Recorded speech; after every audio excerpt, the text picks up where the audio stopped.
চতুর্থ শ্রেণীর ছাত্রছাত্রী। তোমরা দেখো 49 পাতায় তোমাদের যেটা হবে বিবেকানন্দের ছেলেবেলা। লেখক হচ্ছেন শশীভূষণ দাশগুপ্ত। তোমরা জানো এই বিবেকানন্দের কথা সবাই পড়েছো আগে। তোমাদের বিষয়বস্তুটা একটু বলে দিচ্ছি, ঠিক আছে?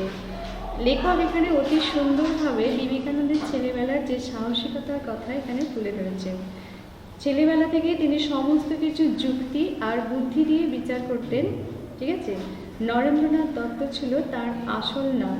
আর নরেন ছোটবেলা থেকেই শরীর ও মনে ছিল খুব জোর।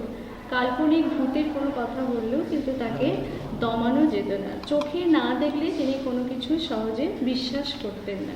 এটা হচ্ছে তোমাদের এই গল্পটার বিষয়বস্তু। তোমরা এই গল্পটা পড়বে আর দেখো শব্দার্থ যেটা দেওয়া আছে আমি তোমাদের বলে দিচ্ছি। মস্ত, মস্ত মানে হচ্ছে বিশাল বা বড় ধরনের।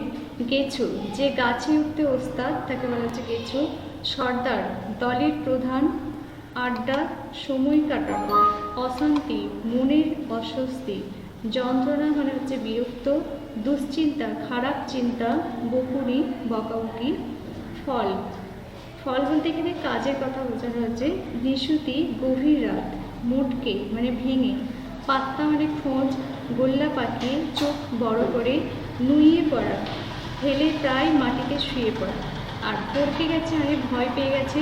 আজগুবি মানে হচ্ছে অবাস্তব। তোমরা এগুলো ভালো করে পড়বে।